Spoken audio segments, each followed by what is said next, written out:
प्यारे बच्चों, MP board class channel पर आप सभी का हार्दिक स्वागत है। बच्चों, इस वीडियो में हम एमपी बोर्ड के कक्षा 9वीं के गणित के अध्याय 10 वृत्त यानी कि सर्कल्स की सभी प्रमेयों को सिद्ध करेंगे, सभी थ्योरम्स को सिद्ध करेंगे। तो वीडियो को पूरा एंड तक देखिएगा, जिससे आपको अध्याय 10 वृत्त की सभी प्रमेय आसानी से समझ में आ जाएंगी।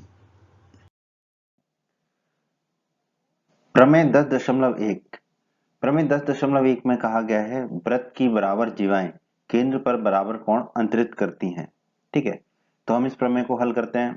सबसे पहले तो हम लिख लेंगे जो हमें दिया गया है। हमें दिया गया है एक वृत्त जिसकी मान लेते हैं दो जीवाएं हैं ए बी और सी डी। ठीक है, और हमें दिया गया है कि ये दोनों जीवाएं आपस में बराबर हैं, तो ए बी और सी डी की लंबाई आपस में बराबर है। ठीक है, और हमें सिद्ध करना है कि ये दोनों जो बराबर जीवाएं हैं वो केंद्र पर बराबर कोण अंतरित करती है। तो जीवा ए बी को केंद्र ओ से जोड़ दिया हमने, ए ओ और बी ओ को। उसी तरह जीवा सी डी को केंद्र से जोड़ दिया, सी ओ और डी ओ को। ठीक है, तो हमें सिद्ध करना है कि कोण ए ओ बी, ये वाला जो कोण है वो बराबर होगा कोण सी ओ डी के। ये हमें इस प्रमेय में सिद्ध करना है। आइए अब हम इस प्रमेय को सिद्ध करते हैं। ठीक है, तो त्रिभुज एओबी और त्रिभुज सीओडी, ये दोनों त्रिभुज जो है हमारे एओबी और सीओडी, इन दोनों त्रिभुजों में एओ बराबर सीओ, ए और सीओ आपस में बराबर होंगे। क्यों? क्योंकि ये एक वृत्त की त्रिज्याएं हैं। ठीक है, और ये दोनों भुजाएं हैं तो हमने एस लिख दिया साइड। उसी प्रकार ओबी बराबर ओडी, ओबी और ओडी आपस में बराबर होंगे। क्यों? क्योंकि ये भी वृत्त की त्रिज्याएं हैं। ये भी भुजा है तो हमने इसके लिए एस लिख दिया साइड। और बी ए बराबर डी सी। ठीक है, ए बी बराबर सी डी हमें दिया गया है। ठीक है, तो हम ए बी को बी ए लिख सकते हैं और सी डी को डी सी लिख सकते हैं, क्योंकि एक ही बात है, एक ही भुजाएं हैं। ठीक है, और ये हमें प्रमेय में दिया गया है। ठीक है, ये भी भुजा है तो हम इसके लिए लिख देंगे एस साइड। ठीक है, अब एस एस एस नियम से। ठीक है, अब एस एस एस नियम जब भी लगता है तो क्रम क्या रखते हैं, हम सभी भुजाओं का पहला अक्षर ले लेते हैं। तो बाईं तरफ देखेंगे तो आ जाएगा हमारा ए ओ बी, और दाईं तरफ देखेंगे तो हमारा आ जाएगा सीओडी। तो हम कह सकते हैं एसएसएस नियम से त्रिभुज एओबी और त्रिभुज सीओडी सर्वांग सम होंगे। ठीक है, अब दोनों त्रिभुज सर्वांग सम है तो हमें पता है कि दो त्रिभुज अगर सर्वांग सम है तो उनके संगत भाग बराबर होते हैं, अर्थात संगत कोण और संगत भुजाएं बराबर होंगी। तो यहाँ पर संगत जो कोण है वो भी बराबर होंगे। तो एओबी, तो कोण एओबी क्रम वही रहा। ठीक है, बराबर कोण सीओडी होगा। ठीक है, किस नियम से? सीपीसीटी के नियम से। सीपीसीटी को हिंदी में कहते हैं सर्वांगसम त्रिभुजों के संगत भाग बराबर होते हैं। तो कोण एओबी बराबर कोण सीओडी आ गया, कोण एओडी बराबर कोण सीओडी, और यही हमें इस प्रमेय में सिद्ध करना था। तो हम कह देंगे इति सिद्धम, हमारी प्रमेय सिद्ध हुई। प्रमेय 10.2 प्रमेय 10.2 कहती है यदि एक वृत्त की जीवाओं द्वारा केंद्र पर अंतरित कोण बराबर हो तो वे जीवाएं बराबर होती हैं। ठीक है, तो अब हम इस प्रमेय को सिद्ध करते हैं। सबसे पहले तो जो दिया गया है वो लिख लेते हैं हम। यहाँ पर हमें दिया गया है, मान लेते हैं कि ए बी और सी डी दो जीवाएं हैं, ए बी और सी डी वृत्त की दो जीवाएं हैं। ठीक है, इन दोनों जीवाओं को केंद्र से मिला देते हैं। ठीक है, ए बी और सी डी को केंद्र से मिला दिया तो हमें प्रमेय में दिया गया है कि इन जीवाओं द्वारा केंद्र पर अंतरित कोण यानी कि एओबी ये वाला कोण और सीओडी ये वाला कोण, ये दोनों कोण आपस में बराबर हैं। ठीक है, ये हमें दिया गया है कि वृत्त की जीवाओं द्वारा केंद्र पर अंतरित कोण बराबर हैं। तो इस प्रमेय के हिसाब से जो हमें सिद्ध करना है, क्या सिद्ध करना है हमें, कि वे जीवाएं बराबर होंगी, मतलब कि दोनों जीवाओं की लंबाई बराबर होगी। तो हमें सिद्ध करना है ए बी बराबर सी डी होगा, ए बी और सी डी की लंबाई आपस में बराबर होगी। ये हमें इस प्रमेय में सिद्ध करना है। उपपत्ति प्रमेय को हल करते हैं। त्रिभुज एओबी लाल वाला त्रिभुज और त्रिभुज सीओडी नीले वाले त्रिभुज में एओ बराबर सीओ, एओ और सीओ आपस में बराबर होंगे। क्यों? क्योंकि ये एक वृत्त की त्रिज्याएं हैं, एक ही वृत्त की त्रिज्याएं हैं। भुजाएं हैं ये तो एस लिख दिया साइड। कोण एओबी बराबर कोण सीओडी, एओबी कोण और सीओडी कोण आपस में बराबर है। ये हमें प्रमेय में दिया गया है कि जीवाओं द्वारा केंद्र पर अंतरित कोण बराबर है। ठीक है, ये कोण है तो ए लिख दिया एंगल के लिए। फिर ओबी बराबर ओडी, ओबी और ओडी आपस में बराबर होंगे। क्यों? क्योंकि ये भी वृत्त की त्रिज्याएं हैं, और ये भुजा है तो एस लिख दिया साइड। अब एस एस नियम के द्वारा ये दोनों त्रिभुज सर्वांग सम होंगे, दोनों त्रिभुज सर्वांग सम होंगे तो इनका क्रम क्या होगा सर्वांग समता का? ठीक है, पहली भुजा का पहला अक्षर फिर कोण का बीच का अक्षर और दूसरी भुजा का दूसरा अक्षर। उसी तरह दाईं तरफ भी पहली भुजा का पहला अक्षर, कोण का बीच का अक्षर और दूसरी भुजा का दूसरा अक्षर। ठीक है, तो क्या क्रम बन जाएगा? कोण त्रिभुज एओबी सर्वांग सम होगा त्रिभुज सीओडी के। किस नियम के द्वारा? एसएएस नियम के द्वारा। ठीक है, अब हमने पढ़ा है कि अगर दो त्रिभुज सर्वांग सम हो तो उनके संगत भाग भी बराबर होते हैं, तो संगत भुजाएं भी बराबर होंगी। अब देखिए, ए बी पहला और आखिरी अक्षर लेते हैं। ठीक है, तो बाईं तरफ एओबी में से पहला और आखिरी लिया तो क्या मिला हमें? A B. तो दाईं तरफ भी वही लेना पड़ेगा पहला और आखिरी। पहला और आखिरी लिया तो हमें मिला सी डी। तो ए बी बराबर सी डी हो गया हमारा। किस नियम से? सीपीसीटी के नियम से। सीपीसीटी का नियम मतलब कि सर्वांगसम त्रिभुजों के संगत भाग बराबर होते हैं। तो ए बी बराबर सी डी हो गया।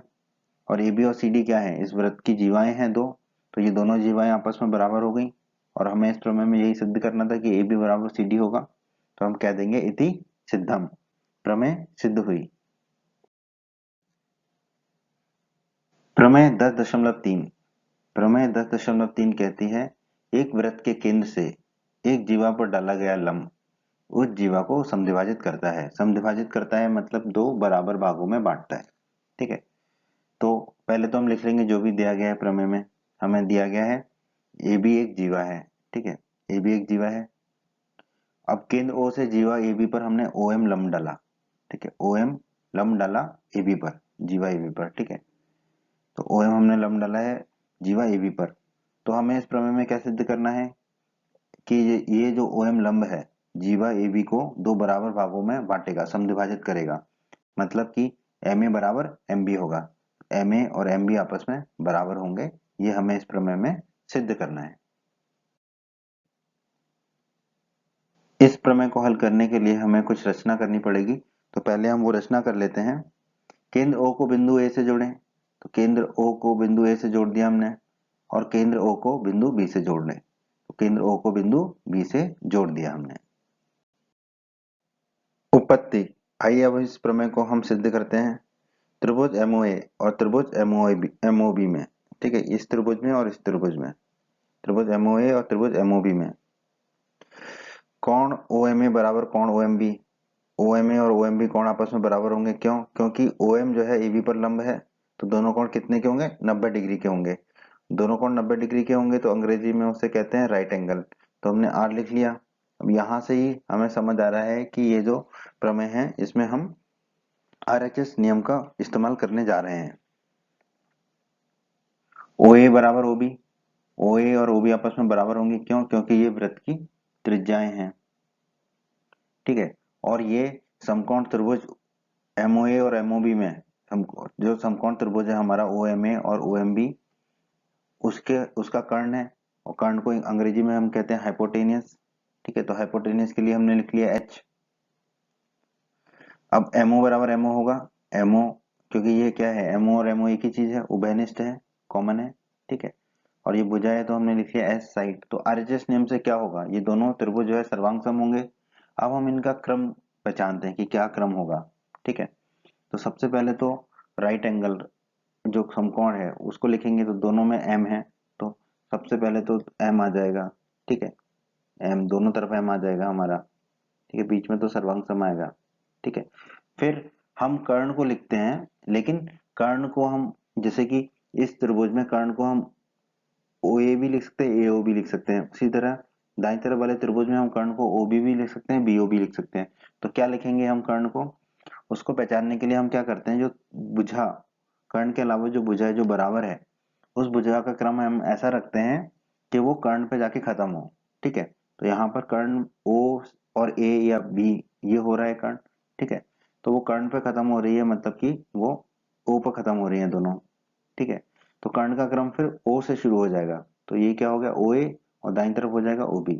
तो हम लिखेंगे एम ओ ए सर्वांग सम होगा त्रिभुज एम ओ बी के। ठीक है, एम ओ ए सर्वांग सम होगा त्रिभुज एम ओ बी के। किस नियम से? आरएचएस के नियम से।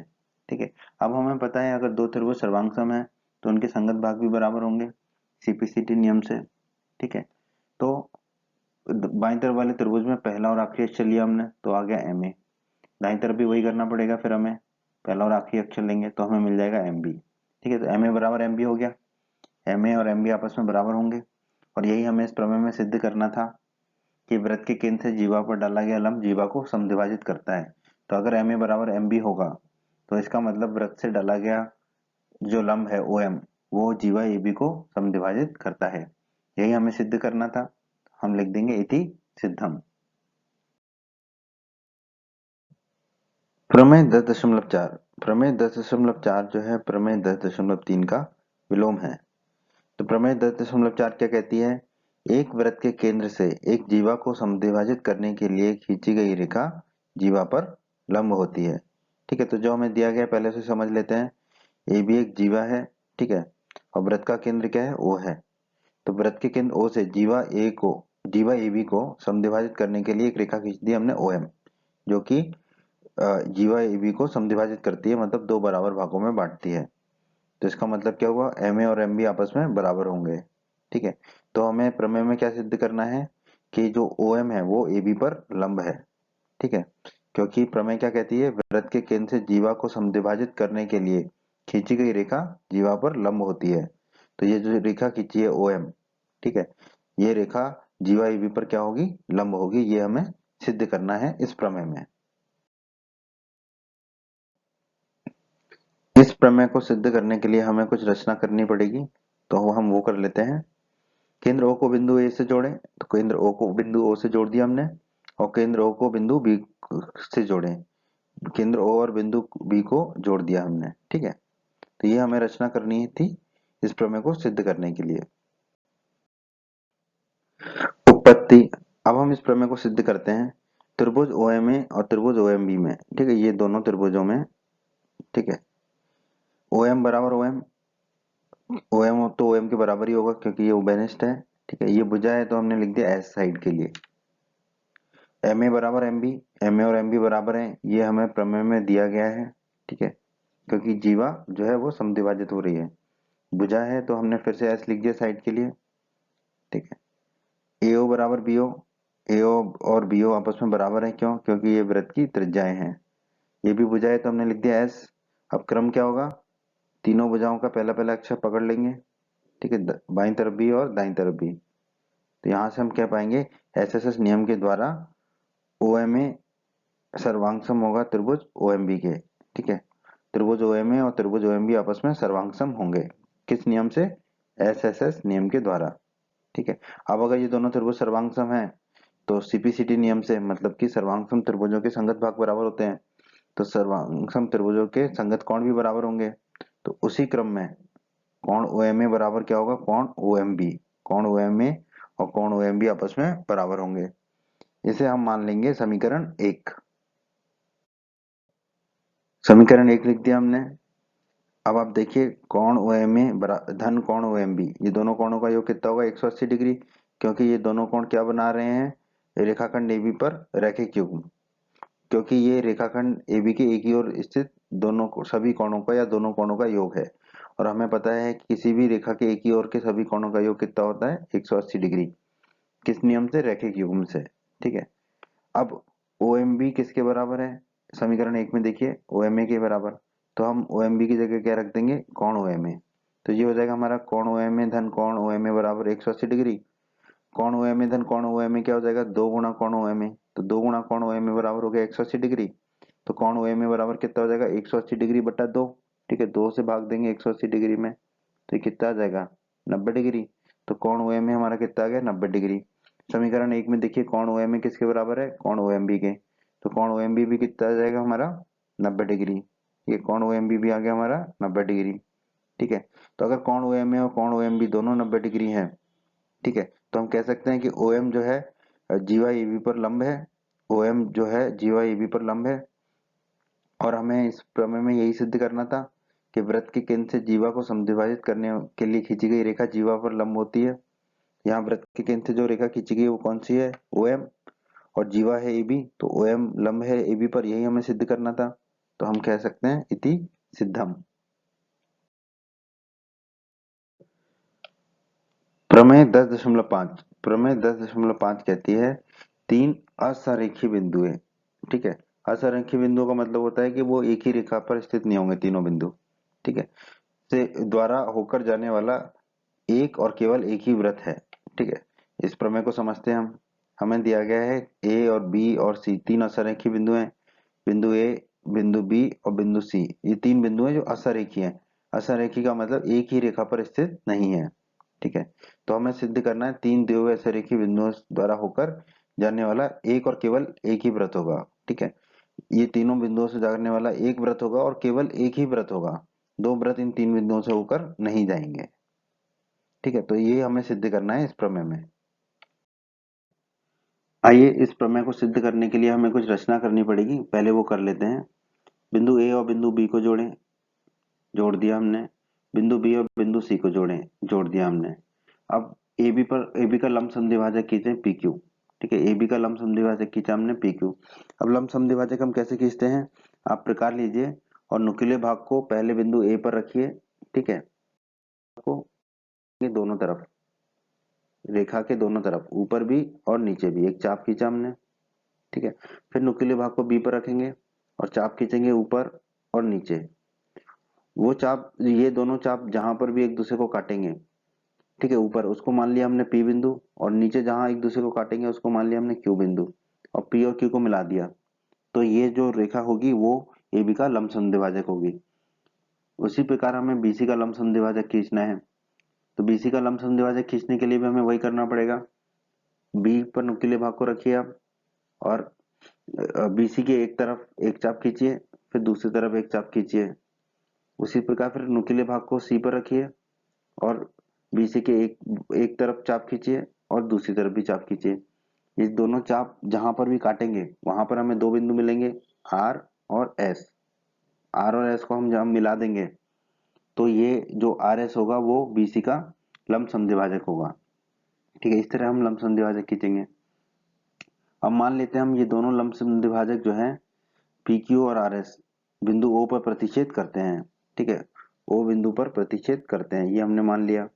ठीक है, जहां प्रतिच्छेद करते हैं उसे हमने बिंदु ओ मान लिया।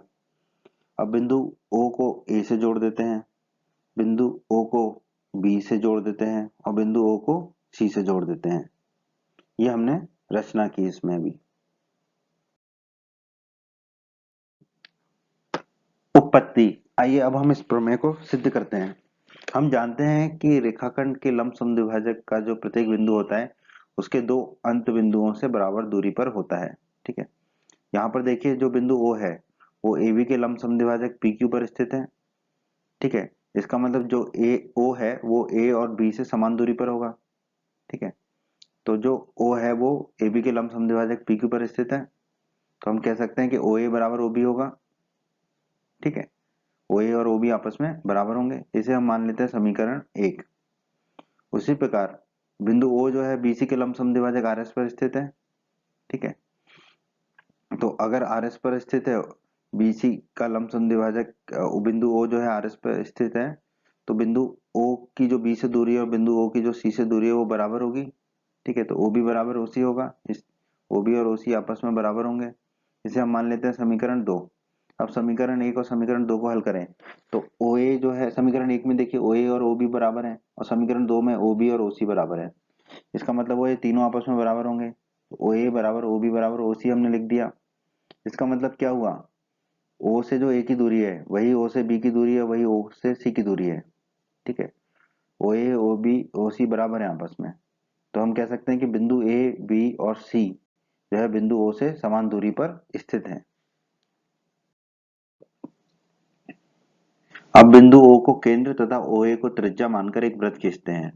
ठीक है, तो वो बिंदु बी और सी से भी होकर जाएगा, क्यों, क्योंकि ओ ए ओ बी और ओ सी आपस में बराबर हैं। तो ओ ए अगर त्रिज्या है तो ओ बी और ओ सी भी त्रिज्या ही होगी।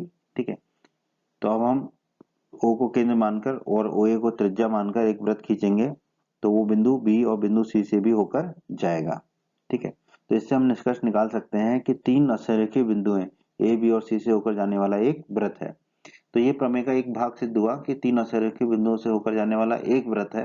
अब हमें सिद्ध करना है कि वो केवल एक और एक ही वृत्त होगा। ठीक है, ये हम आगे सिद्ध करते हैं। ए बी और सी तीन असरेखीय बिंदु हैं, ये हमें प्रमेय में दिया गया है। अगर ए बी और सी तीन असरेखीय बिंदु हैं तो रेखाखंड ए बी और रेखाखंड बी सी समानांतर नहीं होंगे। ठीक है, क्योंकि एबीसी असरेखीय बिंदु है और रेखाखंड AB और BC अगर समांतर नहीं होंगे तो उनके जो लंब समद्विभाजक हैं PQ और RS वो भी समांतर नहीं होंगे आपस में। ठीक है, तो दोनों लंब समद्विभाजक PQ और RS केवल एक ही बिंदु पर प्रतिच्छेद करेंगे। ठीक है, क्योंकि क्योंकि वो समानांतर नहीं होंगे। समांतर नहीं होंगे तो दो रेखाएं सिर्फ एक ही बिंदु पर प्रतिच्छेद करती हैं और वो बिंदु क्या है, O है। तो दोनों लंब समद्विभाजक PQ और RS केवल और केवल एक बिंदु O पर प्रतिच्छेद करेंगे। तो जब दोनों लंब समद्विभाजक केवल एक बिंदु O पर प्रतिच्छेद करेंगे तो इससे हम निष्कर्ष निकाल सकते हैं कि जो तीन दिए हुए असरयुक्त बिंदुओं से होकर जाने वाला एक और केवल एक ही वृत्त होगा, क्योंकि हमें फिर एक ही केंद्र मिला जिसकी त्रिज्या OA, OB और OC आपस में बराबर है। तो हम निष्कर्ष निकाल सकते हैं कि वो जो वृत्त होगा वो केवल एक ही वृत्त होगा और यही हमें इस प्रमेय में सिद्ध करना था। ठीक है, तो हम कह सकते हैं इति सिद्धम। प्रमेय 10.6 प्रमेय 10.6 कहती है एक वृत्त की या सर्वांग वृत्तों की, मतलब एक जैसे वृत्त हो दो या एक ही वृत्त की बराबर जीवाएं, बराबर लंबाई की जीवाएं केंद्र से या अगर अलग अलग वृत्त हैं तो केंद्रों से समान दूरी पर स्थित होती हैं। ठीक है, तो इस प्रमेय को समझते हैं, जो दिया गया उसे लिख लेते हैं हम। तो हम मान लेते हैं कि एक वृत्त है जिसमें PQ और RS जो है दो बराबर जीवाएं हैं। ठीक है, इन जीवाओं की लंबाई आपस में बराबर है। ठीक है, अब हमने केंद्र से इन जीवाओं पर लंब डाला OL और OM। ठीक है, तो हमें इस प्रमेय में सिद्ध करना है कि दोनों जीवाएं जो PQ और RS से केंद्र से समान दूरी पर स्थित है। ठीक है, अब हम जानते हैं कि किसी रेखाखंड या किसी रेखा की किसी बिंदु से दूरी क्या होती है, उस रेखा पर उस बिंदु से डाला गया लंब की जो लंबाई है वही उस रेखा से उस बिंदु की दूरी कहलाती है। तो PQ की केंद्रों से दूरी क्या होगी, OL। ठीक है, और RS की केंद्र O से दूरी क्या होगी, OM। तो हमें इस प्रमेय में सिद्ध करना होगा कि OL बराबर OM होगा। ठीक है, केंद्र से जो लंब डाला गया है PQ पर वो बराबर होगा केंद्र से जो लंब डाला गया RS पर, यानी कि OM। ठीक है, तो OL बराबर OM ये हमें इस प्रमेय में सिद्ध करना होगा। इस प्रमेय को सिद्ध करने के लिए भी हमें कुछ रचना करनी होगी, तो पहले हम वो रचना कर लेते हैं। केंद्र O को बिंदु Q से जोड़ें, केंद्र O को बिंदु Q से जोड़ा और केंद्र O को बिंदु S से जोड़ें, तो ये हमने जोड़ दिया। अब हम इस प्रमेय को सिद्ध करते हैं। उत्पत्ति, केंद्र O से जीवा PQ पर एक लंब डालते हैं OL। ठीक है, OL लंब डाला PQ पर केंद्र O से, OL लंब हो गया PQ पर। उसी प्रकार केंद्र O से जीवा RS पर एक लंब डाला हमने OM। ठीक है, OM लंब हो गया RS पर। अब हमने प्रमेय 10.3 में पढ़ा है कि एक वृत्त के केंद्र से जीवा पर डाला गया लंब जीवा को समद्विभाजित करता है, मतलब कि जीवा को दो बराबर भागों में बांटता है। मतलब कि वो जीवा के जो दो भाग होंगे वो पूरी जीवा का आधे के बराबर होगा। तो हम यहाँ से कह पाएंगे कि जो LQ होगा वो पूरी जीवा PQ का आधा होगा, तो LQ बराबर 1/2 PQ हो जाएगा। इसे हम मान लेंगे समीकरण 1।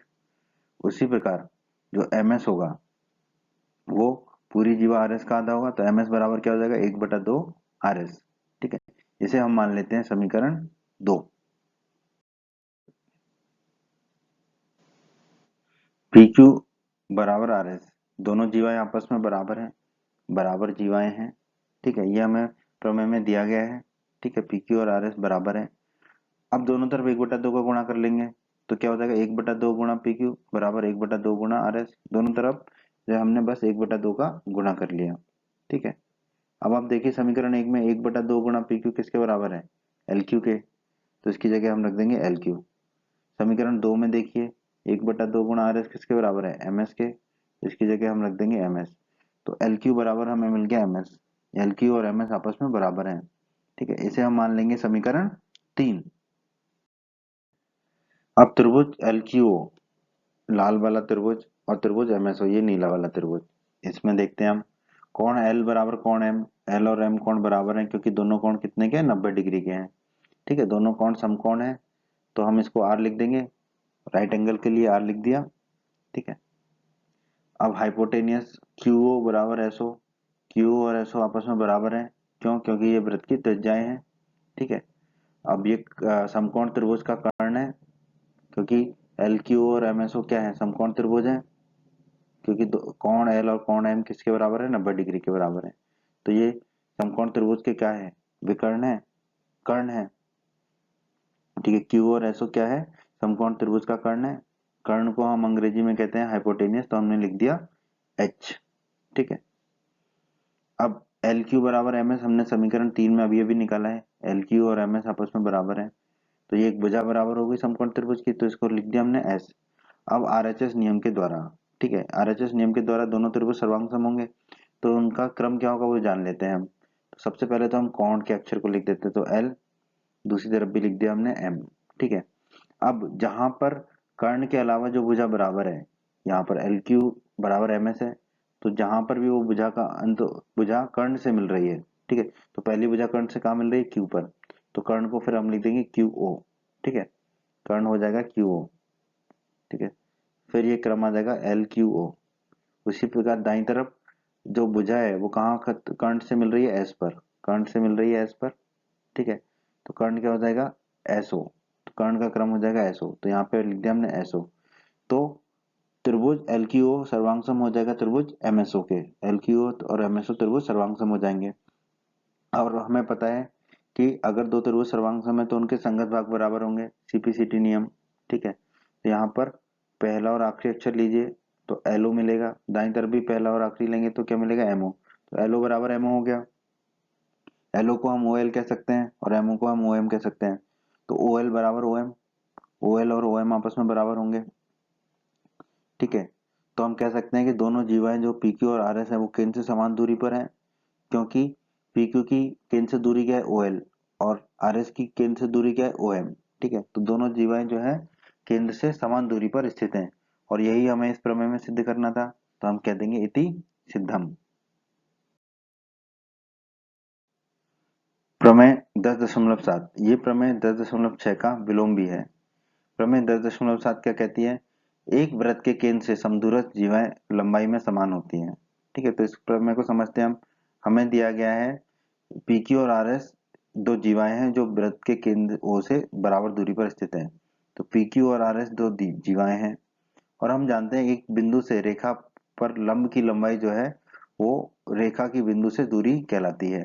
ठीक है, तो पीक्यू की ओ से दूरी क्या होगी, पीक्यू की बिंदु ओ से दूरी होगी, ओ से जो पीक्यू पर लंब डालेंगे वो पीक्यू लंब की जो लंबाई होगी वही पीक्यू की ओ से दूरी होगी। उसी प्रकार आरएस की ओ से दूरी क्या होगी, जो ओ से लंब डाला जाएगा आरएस पर, उस लंब की जो लंबाई होगी वही ओ की दूरी होगी आरएस से। ठीक है, तो ओ से हमने लंब डाला पीक्यू पर ओएल। ठीक है, तो ओएल क्या हो जाएगा, पीक्यू की ओ केंद्र ओ से दूरी। उसी प्रकार हमने आरएस पर लंब डाला ओ से ओएम। ठीक है, तो ओएम क्या हो जाएगा, आरएस की दूरी केंद्र ओ से। तो हमें दिया गया है कि ये दोनों जीवन समदूरस्थ हैं केंद्र से, इसका मतलब केंद्र से इनकी दूरी बराबर है, इसका मतलब एलओ बराबर एमओ होगा, ये दोनों आपस में बराबर होंगे, एलओ और एमओ। ठीक है, क्योंकि दोनों जीवाएं केंद्र से समदूरस्थ हैं, तो हमें सिद्ध करना है दोनों जीवाएं पीक्यू और आरएस समान लंबाई की हैं, मतलब कि पीक्यू और आरएस बराबर हैं। ठीक है, तो हमें पीक्यू बराबर आरएस सिद्ध करना है इस प्रमेय में। प्रमेय को हल करने के लिए हमें रचना करनी होगी, वो कर लेते। केंद्र ओ को बिंदु क्यू से जोड़ें, जोड़ दिया। केंद्र ओ को बिंदु एस से जोड़ें, जोड़ दिया। ठीक है, उत्पत्ति, अब हम इस प्रमेय को सिद्ध करते हैं। केंद्र ओ से जीवा पीक्यू पर ओएल लंब डाला। ठीक है, तो ओएल लंब हो गया पीक्यू पर। उसी प्रकार केंद्र ओ से जीवा आरएस पर ओएम लंब डाला, ओएम लंब हो गया आरएस पर। अब हमने प्रमेय 10.3 में सिद्ध किया था, एक वृत्त के केंद्र से एक जीवा पर डाला गया लंब जीवा को समद्विभाजित करता है। इसका मतलब है कि केंद्र से जीवा पर जो लंब डाला जाता है वो जीवा को दो बराबर भागों में बांटता है, और वो दोनों बराबर भाग जो है जीवा की लंबाई के आधे के बराबर होंगे। तो यहाँ पर हम कह सकते हैं कि जो ओएल लंब डाला है जीवा पीक्यू पर, तो वो पीक्यू को दो बराबर भागों में बांटेगा, समद्विभाजित करेगा, और दोनों बराबर भाग पूरी जीवा की लंबाई के आधे होंगे। तो जो एल क्यू है वो पी क्यू का आधा होगा, तो हमने लिख देगा एल क्यू बराबर 1/2 पी क्यू। एल क्यू जो है पी क्यू का आधा होगा, इसे हम मान लेंगे समीकरण 1। उसी प्रकार दूसरी जीवा जो आर एस है उस पर जो लंब डाला गया है ओ एम केंद्र से, वो जीवा को समद्विभाजित करेगा। ठीक है, इसका मतलब जो एम एस होगा वो पूरी जीवा आर एस का आधा होगा। ठीक है, तो हमने यहाँ लिख दिया एम एस बराबर 1/2 आर एस, इसे हम मान लेंगे समीकरण 2। त्रिभुज त्रिभुज एलओक्यू और त्रिभुज एमओएस में, ठीक है, लाल त्रिभुज और नीले त्रिभुज में कोण एल बराबर कोण एम, क्योंकि दोनों कोण क्या है 90 डिग्री के हैं, क्योंकि ओ एल और ओ एम क्या है लंब है पी क्यू और आर एस पर, तो दोनों कोण 90 डिग्री के होंगे। दोनों कोण 90 डिग्री के हैं मतलब कि समकोण है, समकोण है तो राइट एंगल कहते हैं अंग्रेजी में, तो हमने लिख दिया आर, ठीक है। ओ क्यू और ओ एस आपस में बराबर होंगे, क्यों, क्योंकि ये वृत्त की त्रिज्याएं हैं और ये समकोण त्रिभुज एल ओ क्यू और एम ओ एस का कर्ण है। कर्ण को अंग्रेजी में हाइपोटेन्यूस कहते हैं, तो हमने लिख दिया एच। और एल ओ बराबर एम ओ, एल ओ और एम ओ आपस में बराबर हैं क्योंकि वृत्त के केंद्र से समदूरस्थ हैं जीवाएं, ठीक है। एल ओ और एम ओ आपस में बराबर हैं, ये हमें दिया गया है प्रमेय में, ठीक है। और ये समकोण त्रिभुज की एक भुजा है, तो हमने लिख दिया एस साइड। अब आरएचएस नियम से क्या होगा, हम क्रम निकालते हैं, तो सबसे पहले तो जो कोण है वो लिख देते हैं राइट एंगल वाला एल लिख दिया और दाईं तरफ हमने एम लिख दिया। अब जो भुजा है जहां कर्ण पर खत्म होती है, जहां से कर्ण शुरू होगा, ठीक है, जो भुजा है जो कर्ण पे खत्म होगी, तो पहली भुजा कहाँ खत्म हो रही है कर्ण को ओ पर, ठीक है। तो कर्ण क्या हो जाएगा लाल वाले त्रिभुज में ओ क्यू, तो क्रम हो जाएगा ओ क्यू, तो एक क्रम आ गया O Q L O Q. नीले वाले में भुजा कहाँ खत्म हो रही है ओ पर, मतलब कि केंद्र पर ओ पर, तो ओ से कर्ण क्या बनेगा ओ एस, तो क्रम हो जाएगा हमारा एम ओ एस, ठीक है। तो हम कह देंगे त्रिभुज एल ओ क्यू सर्वांग सम होगा त्रिभुज एम ओ एस के। अब दो त्रिभुज अगर सर्वांग सम है तो उनके संगत भाग भी बराबर होते हैं, जिसे हम सीपीसीटी कहते हैं। तो संगत भुजाएं भी बराबर होंगी, तो पहला और आखिरी अक्षर ले लेंगे दोनों में, तो आ जाएगा एल क्यू, और दाईं तरफ भी पहला और आखिरी लेंगे तो आ जाएगा एम एस। तो एल क्यू और एम एस आपस में बराबर होंगे, एल क्यू और एम एस आपस में बराबर हो गए, ठीक है।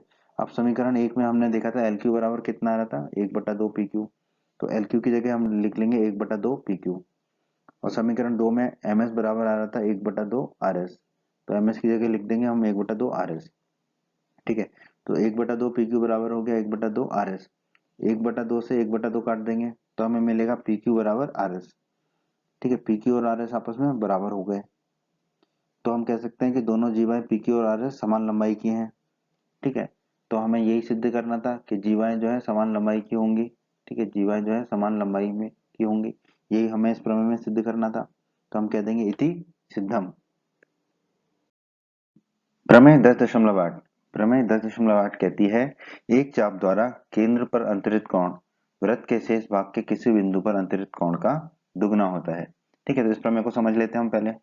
हमें दिया गया है ये एक वृत्त है जिसका केंद्र O है, ठीक है, और इस केंद्र पर PQ वृत्त का एक चाप है, तो हमने PQ वृत्त का एक चाप ले लिया, ठीक है।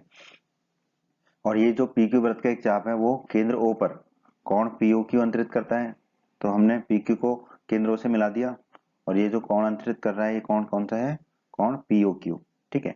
और ये जो चाप PQ है ये वृत्त के शेष भाग के में किसी एक बिंदु A पर, ठीक है, एक बिंदु A ले लिया हमने, इस पर कौन सा कोण अंतरित कर रहा है, इस पर कोण अंतरित कर रहा है PAQ, ठीक है। तो हमें इस प्रमेय में सिद्ध करना है कि ये जो कोण केंद्र पर अंतरित कोण है वो शेष भाग के किसी बिंदु पर अंतरित कोण का दुगना होगा, ठीक है। तो हमें सिद्ध करना है कि कोण POQ, ये जो केंद्र पर अंतरित कोण जो है वो दोगुना होगा किसका, वृत्त के शेष भाग के किसी बिंदु पर अंतरित कोण का, ठीक है। तो हमें यहाँ पर सिद्ध करना होगा कि कोण POQ जो है वो बराबर होगा दोगुना कोण PAQ के। बहुत ही आसान प्रमेय है दोस्तों ये, इसको हल करने के लिए हमें कुछ रचना करनी पड़ेगी, तो वो रचना कर लेते हैं हम पहले, ठीक है। बिंदु ए को केंद्र ओ से जोड़ें, ठीक है, और AO को बी तक बढ़ाएं, ठीक है। ए को ओ तक जोड़ा और फिर उसको आगे बढ़ाया बी तक, ठीक है, ये हमने रचना की है उत्पत्ति। अब हम इसको सिद्ध करते हैं, ठीक है। त्रिभुज OAQ में ये जो हरा वाला त्रिभुज है OAQ, इस त्रिभुज में आप देखिए OA बराबर OQ, क्यों, क्योंकि ये क्या है वृत्त की त्रिज्याएं हैं, OA और OQ वृत्त की त्रिज्याएं हैं, वृत्त की त्रिज्याएं हैं तो ये आपस में बराबर होंगी, ठीक है।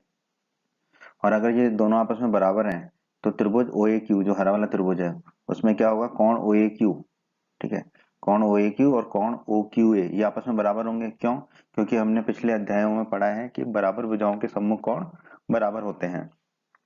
तो OA OQ जो है बराबर भुजाएं हैं, तो इनके जो सम्मुख कोण होंगे OA और OQ के वो बराबर होंगे, तो कोण OAQ और कोण OQA आपस में बराबर होंगे, ठीक है। अब हमने ये भी पढ़ा था त्रिभुज का बहिष्कोण उसके दो अभिमुख अंतः कोणों के योग के बराबर होता है, ठीक है, जो बहिष्कोण, तो कोण BOQ, ये जो नीला वाला कोण है कोण BOQ, ये किसके बराबर होगा? कोण OAQ धन कोण OQA, इसके बराबर होगा। ठीक है, अब हमने यहाँ पर लिखा है कि कोण OQA जो है कोण OAQ के बराबर है, तो यहाँ पर कोण OQA की जगह हम क्या रख देंगे? कोण OAQ। ठीक है, तो बस यहाँ पर हमने कोण OQA की जगह रख दिया कोण OAQ। अब कोण BOQ किसके बराबर हो गया? कोण AOQ धन कोण AOQ, तो इसको हम लिख सकते हैं कोण BOQ बराबर 2 गुना कोण AOQ। ठीक है, तो ये हो गया कोण BOQ बराबर 2 गुना कोण AOQ। इसे हम मान लेंगे समीकरण 1। जैसा हमने अभी किया था वैसा ही अब हम त्रिभुज OAP में करेंगे। त्रिभुज OAP ये हरा वाला त्रिभुज है। ठीक है, OA बराबर OP, OA और OP बराबर होंगे, क्यों? क्योंकि ये क्या है? वृत्त की त्रिज्याएं हैं। ठीक है, अगर ये दोनों बराबर हैं तो त्रिभुज में क्या होगा? कोण OAP बराबर कोण OPA, OAP कोण और OPA कोण आपस में बराबर होंगे, क्यों? क्योंकि हम जानते हैं कि बराबर भुजाओं के सममित कोण बराबर होते हैं किसी भी त्रिभुज में। ठीक है, तो ये दोनों कोण आपस में बराबर होंगे। अब हम ये भी जानते हैं कि त्रिभुज का बहिष्कोण उसके दो अभिमुख अंतःकोणों के योग के बराबर होता है। तो कोण BOP, ये नीला वाला कोण, कोण BOP किसके बराबर होगा? कोण OAP और धन कोण OPA, इसके बराबर होगा। और कोण OPA किसके बराबर है? कोण OAP के, तो यहाँ पर कोण OPA की जगह रख देंगे हम कोण OAP। ठीक है, तो कोण BOP बराबर हो गया कोण AAP धन कोण OPA की जगह हम क्या रख देंगे? कोण OAP। ठीक है, अब कोण OAP धन कोण OAP कितना हो जाएगा? 2 गुना कोण OAP, तो कोण BOP बराबर हमारा कितना आ गया? 2 गुना कोण OAP। इसे हम मान लेंगे समीकरण 2। समीकरण 1 को लिख दिया हमने और समीकरण 2 को लिख दिया।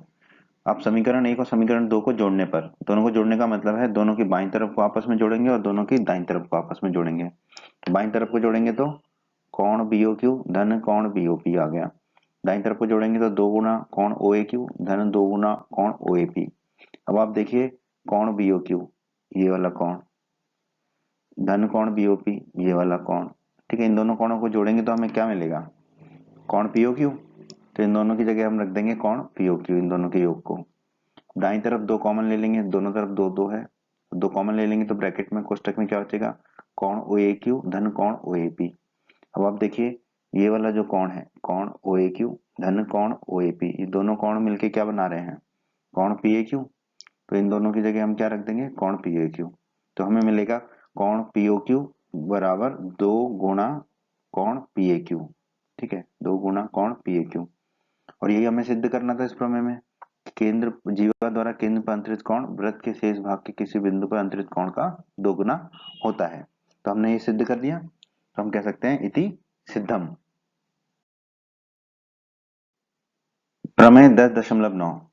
प्रमेय 10.9 बहुत ही आसान प्रमेय है दोस्तों, और इस प्रमेय को हल करने के लिए हम प्रमेय 10.8 का प्रयोग करेंगे।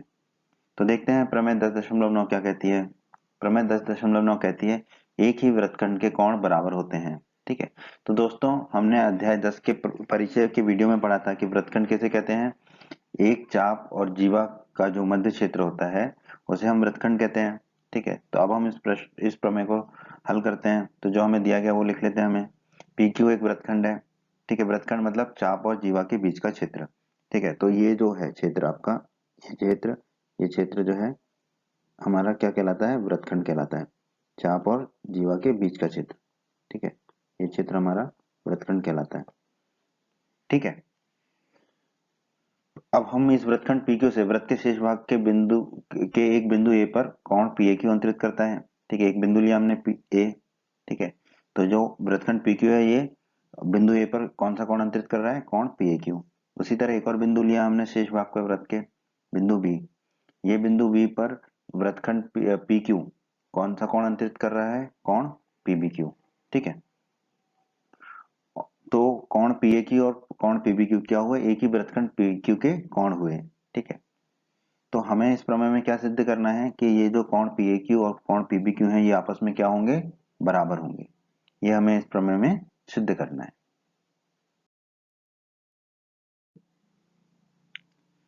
इस प्रमेय को सिद्ध करने के लिए हमें कुछ रचना करनी होगी, तो पहले हम वो रचना कर लेते हैं। केंद्र O को बिंदु P से जोड़ें, केंद्र O को बिंदु P से जोड़ दिया, और केंद्र O को बिंदु Q से जोड़ें, तो ये हमने जोड़ दिया। उपपत्ति। अब हम इस प्रमेय को हल करते हैं। वृत्तखंड PQ, वृत्त के केंद्र ऊपर कोण POQ अंतरित करता है। ठीक है, तो ये है कोण POQ। अब हमने प्रमेय 10.8 में सिद्ध किया था कि एक चाप द्वारा केंद्र पर अंतरित कोण जो है वृत्त के शेष भाग के किसी बिंदु पर अंतरित कोण का दोगुना होता है। इसका मतलब है कि कोण POQ जो है दोगुना होगा कोण PAQ का। ठीक है, जैसे हम मान लेंगे समीकरण 1, उसी प्रकार प्रमेय 10.8 से कोण POQ जो है दोगुना होगा कोण PBQ का। ठीक है, तो ये लिख दिया हमने। इसे हम मान लेंगे समीकरण 2। अब देखिए समीकरण 1 में POQ है और समीकरण 2 में भी POQ है, ये दोनों आपस में बराबर हैं। किसके? दोगुना कोण POQ के और दोगुना कोण PBQ के। तो हम लिख देंगे समीकरण 1 बराबर समीकरण 2 लिखने पर। ठीक है, दोनों को बराबर, तो दोनों के दाईं तरफ आपस में बराबर होंगे, तो 2 गुना कोण PAQ बराबर होगा 2 गुना कोण PBQ के।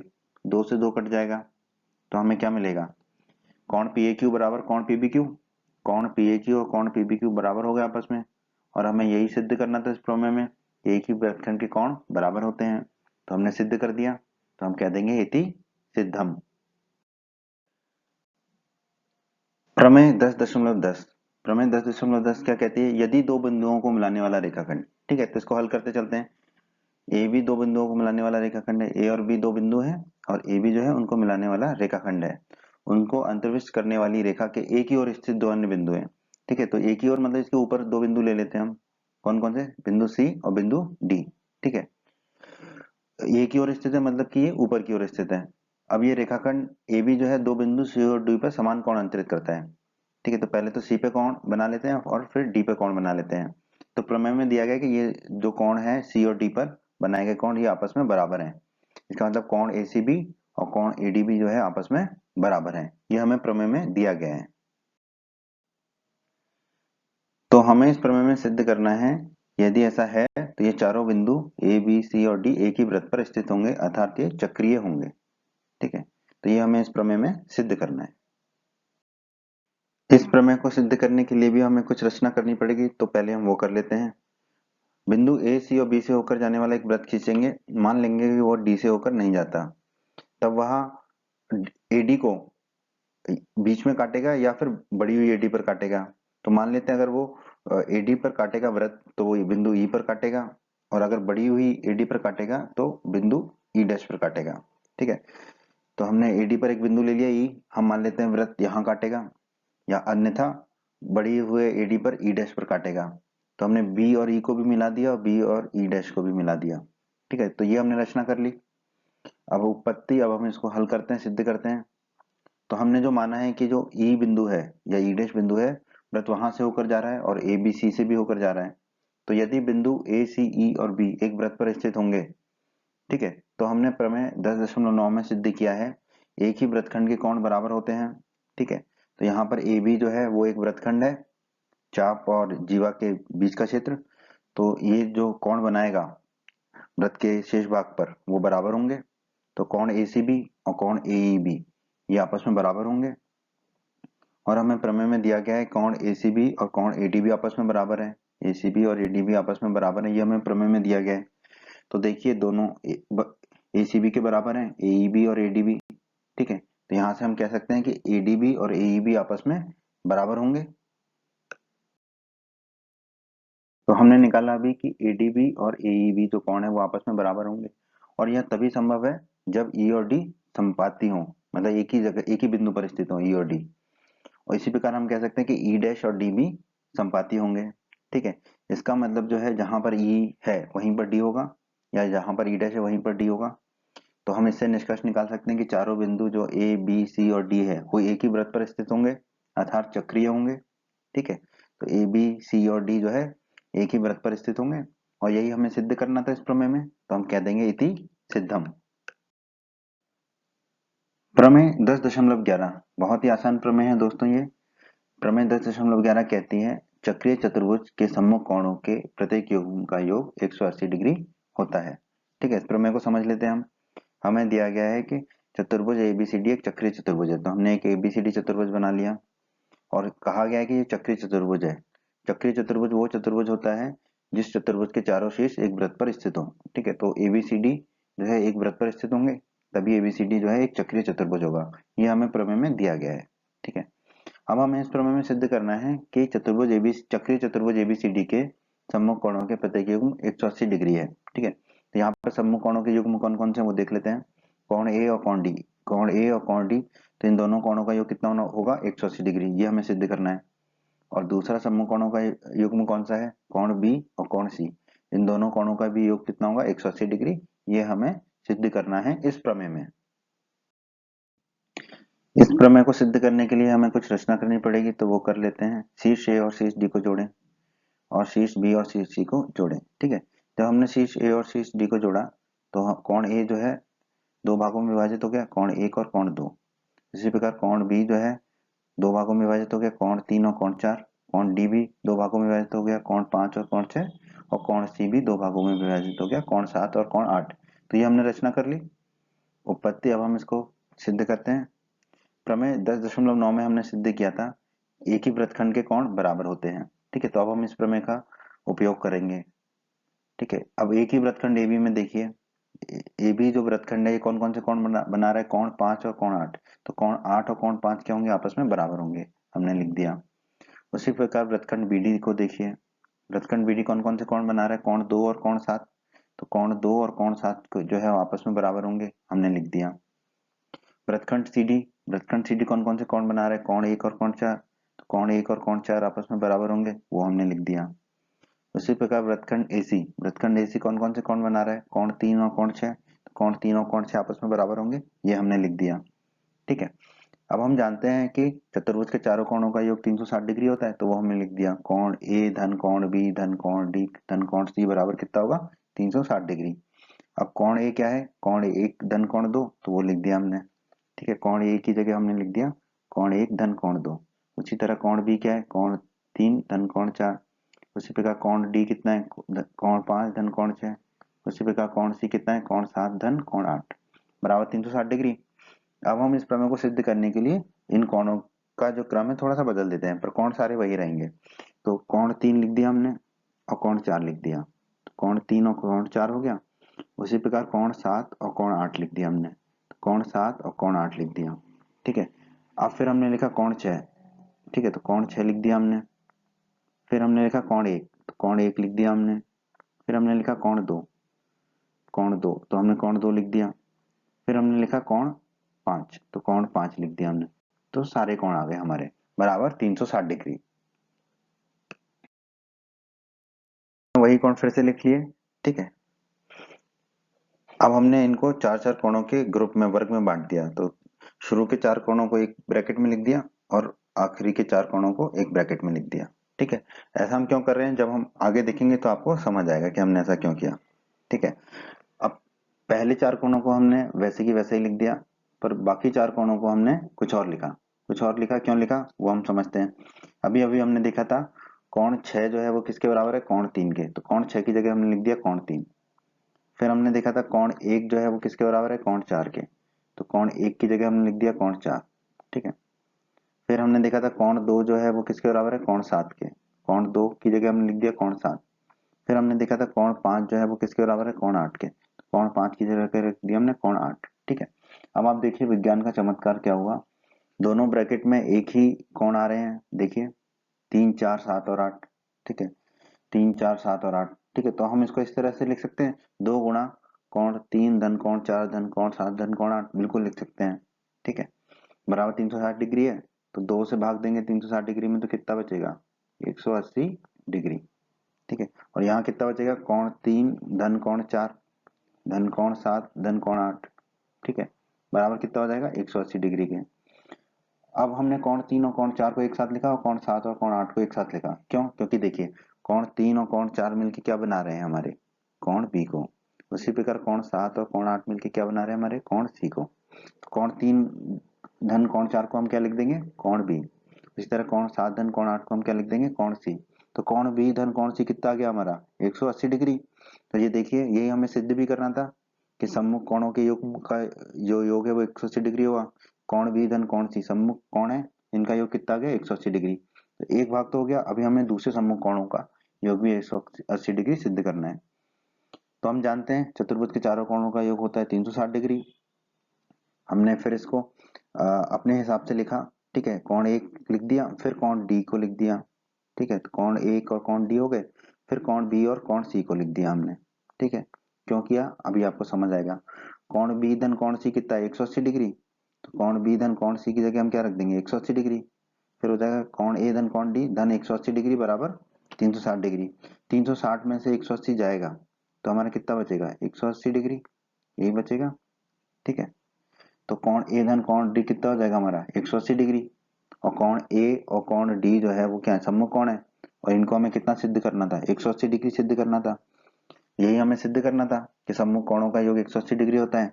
तो कोण बी धन कोण सी 180 डिग्री, उसी प्रकार कोण ए धन कोण डी बराबर 180 डिग्री आ गया। तो जो हमें सिद्ध करना था वो हमने सिद्ध कर दिया, तो हम कह सकते हैं इति सिद्धम।